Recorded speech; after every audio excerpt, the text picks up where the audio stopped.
More busloads of migrants are arriving at Port Authority. This time, 5 charter buses carrying 250 people coming from Texas. Manhattan Borough President Mark Levine was there to welcome the migrants when they stepped off those buses. He joins us this morning to just talk more about this.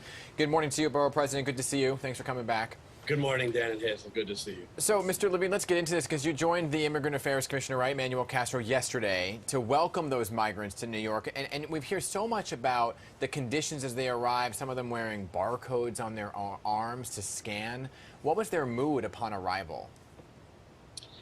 Oh, boy, it was really outrageous to see how these asylum seekers have been treated prior to arriving to New York City. They got off the bus exhausted, dazed.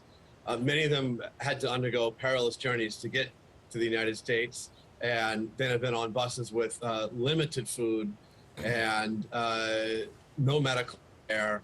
A number of them got off the bus and needed immediate medical attention. Several were transported to the hospital, including one baby, a 3-month-old girl.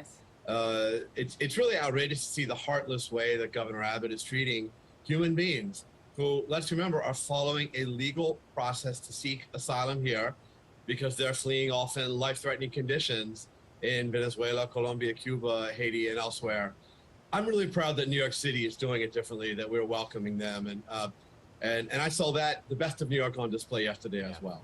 It's so heartbreaking to think about all of those children, how traumatizing it must be for them, especially, not really knowing where they're going into. They don't speak the language. Now they're going into schools. One of the questions a viewer had been asking, and Dan had mentioned it to me in the break, was when the kids are going into schools, are they getting vaccinated? Are these families getting vaccinated? Well, there's no indication that they've had any kind of medical attention prior to arriving here, including even something as simple as a COVID test. Certainly no indication that they've been reviewed for vaccination. Now, as for school, well, that starts in 2 weeks. Right. And New York City is making plans to enroll as many as 1,000 children. We do have the capacity in the system because enrollment's down. It is a big challenge because we need more bilingual staff, teachers and social workers, et cetera. And yes, vaccination is mandated for enrollment in public schools. So presumably they'll receive those vaccines.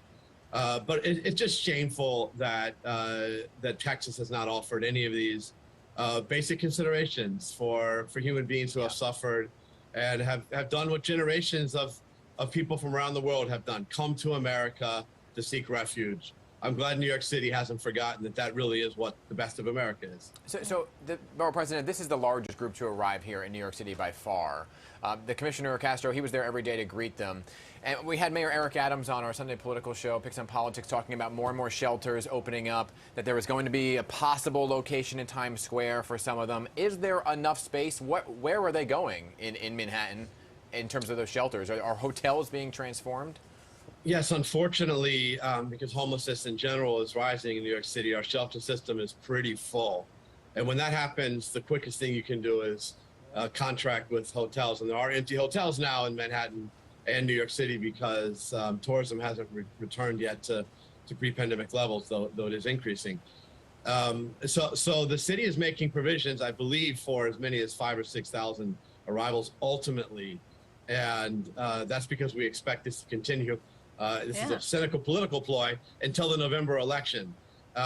So yes, many of these families will be housed in hotels. But I just want to emphasize, a lot of these arrivals have family that they can go to. Some in New York City, maybe 10%, and probably another third in other parts of America.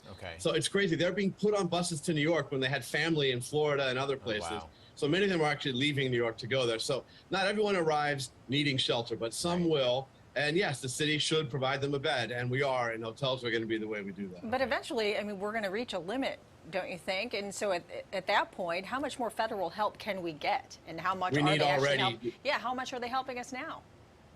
We already need federal help, and there's not an agreement yet on funding. Texas got FEMA money when they were housing these migrants. We need to get FEMA money now. But it's not just money. We need national coordination of all the cities and the states around the country to figure out the best way to absorb these asylum seekers based on where there's capacity, where there's family ties, et cetera. This shouldn't be a policy determined by a xenophobic governor of Texas. So we do need the federal government to do more to manage this. Right. So saying that you need the federal government, have you had the conversations? Are they hearing the requests for not only money, but for this coordination that you're speaking of?